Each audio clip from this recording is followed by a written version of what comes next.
Excuse me.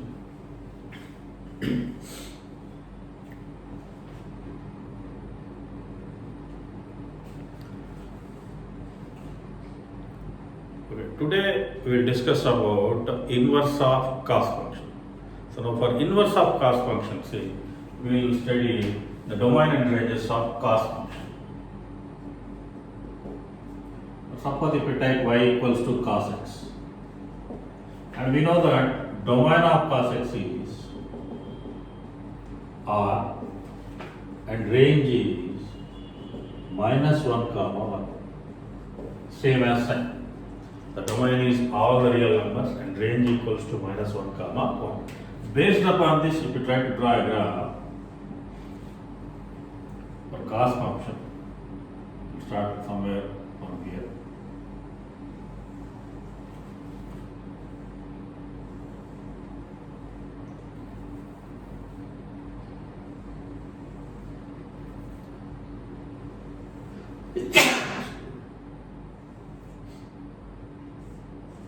Go like this. On the negative side also, board restriction, we can't draw the complete graph like this. The points if you mark here, here will get 0 and here will get pi by 2. And this big point if you take, this is pi, and here somewhere we will get 3 pi by 2, and here we will get 2 pi, and here we will get 5 pi by 2. This if I extend further, and here somewhere we will get 3 pi. On the negative side if it comes, so here we will have -5 by 2, and then you will have -5, and so on.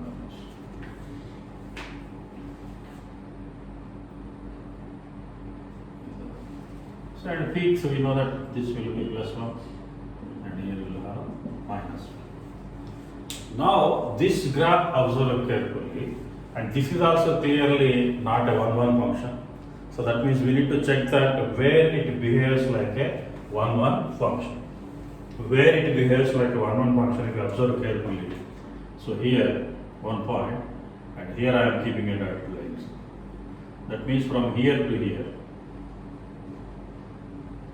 So this movement, if you observe, see, so here whatever values will come, these all are positive, and here whatever values will come, these all are negative. That means we won't get the same values repeated in this interval. That means this piece.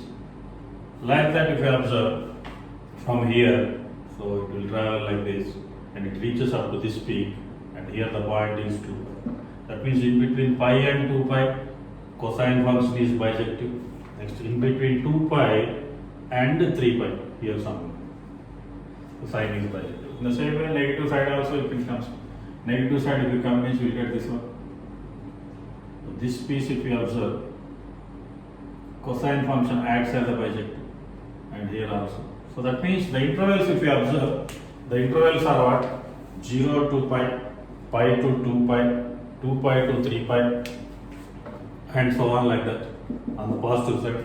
On the negative side, if you take -pi to 0, and so on.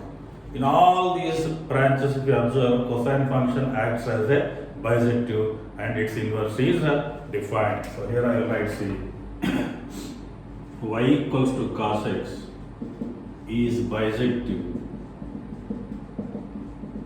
if domain equals to, so principal branch only we are taking, the principal branch is 0 to pi, and range, there won't be any change in the range remains same, -1, 1. So not only say cos x is bijective in other branches also, as I mentioned earlier while discussing sine, we will consider only principal branch. The principal branch is what? 0 to pi. So 0 to pi if you observe clearly, see. So this is the graph what we get. So now this graph is clearly bijective. So here, so in between 0 to pi, what we are getting is this one.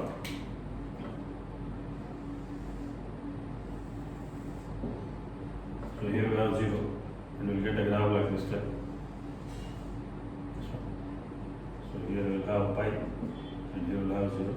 This value is 1, and this value is -1. So this part. The graph, whatever we have here, if you observe this one carefully, so if you draw a line parallel to x axis, it cuts at only one point. that's why it's one function. Okay, as well as R2. So cos can be invertible if its domain is restricted to any of the branches actually, but the principal branch is 0 to pi and range is equals to minus 1 comma 1. If such situation happens, then we can write x equals to cos inverse of y. So inverse is defined only when the domain is in between 0 to pi and range is equals to minus 1 comma 1. In this case, we can write the domain is, as I said, the domain and range inverse of its original function. So here range is equals to what? Minus 1 comma 1. That will become the domain of inverse cos. And range is equals to, so here range what we got? 0 to pi. So this is your range. Now the graph of this function, how it appears. See. Now to plot the graph of inverse trigonometric functions, we need to look at its domain and range. So as we know, domain always lies on x-axis and range always lies on y-axis. So now here see, here I am putting x-axis and here I am taking y-axis. Okay. So now here the range of the cos inverse function, if you observe, that is from 0 to pi, means whatever graph we will get, that graph will be above x-axis. So we won't get any portion below x-axis because the range is 0 to pi. Range is always positive. I told so many times range is measured along y-axis. So range is positive means we won't get any graph. That's why the portion what we left over here, this one. And the domain is in between minus 1 and 1. Whatever graph we will draw, that graph will come in between minus 1 and plus 1. So now clearly very easy to identify. See. So here maximum value means what we will get maximum. Here I will keep a line. So I will get the range starts from 0 to pi. So here somewhere we will have a line here, see, that is pi. Okay. And when cos inverse is this one, see, if I substitute some value, but suppose 0 as the input, if I give here, cos inverse of 0. Cos inverse of 0, how will you find it? See, when cos will be 0, so cos 90 degrees equals to 0. That means here somewhere we will get a point, that is pi by 2. So we know that cos inverse of 1 means what? 0, because cos 0 equals to 1. So here I will write CP values. So observe carefully. So we know that cos 0 is equals to 1. Cos 0 is equals to 1 means 0 can be written as cos inverse of 1. The same way, cos 90 equals to 0. Cos 90 equals to 0 means you can write 90 equals to cos inverse of 0. And next, cos pi equals to minus 1. Cos pi equals to minus 1 means pi can be written as cos inverse of minus 1. So that means here cos inverse of 1 is 0. That means when input is 1, inverse function is 0. And cos inverse of 0 is pi by 2. So here somewhere we will get point.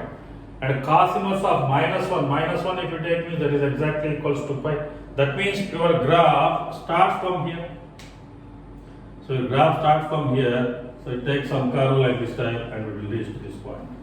So whatever graph will get, the graph lies in between. So minus 1 and plus 1. So here minus 1 and plus 1. In between these two only we get. So this is the inverse of cos function. So inverse of cos function appears like this type. Whatever graph we get, the graph completely lies above x-axis because its range is defined from 0 to pi. So this is about the definition of cos. Okay, cos function generally is not bijective, so we can make it as a bijective if you divide the intervals into different parts, that is 0 to pi, pi to 2 pi, 2 pi to 3 pi, or on the negative side minus pi to 0 and so on like this. Among all these, 0 to pi can be considered as the principal value branch, and in that principal value branch range can be taken as minus 1 comma 1. In that if we define, the piece appears like this type. If the domain and range are these two, then we can write x equals to cos inverse of y, whose domain can be taken as the range of this function, that is minus 1 comma 1, and range is equals to 0 comma pi. So like that, the graph will appear like this type. So graph appears like this type because the range is always positive, means y-axis is always positive.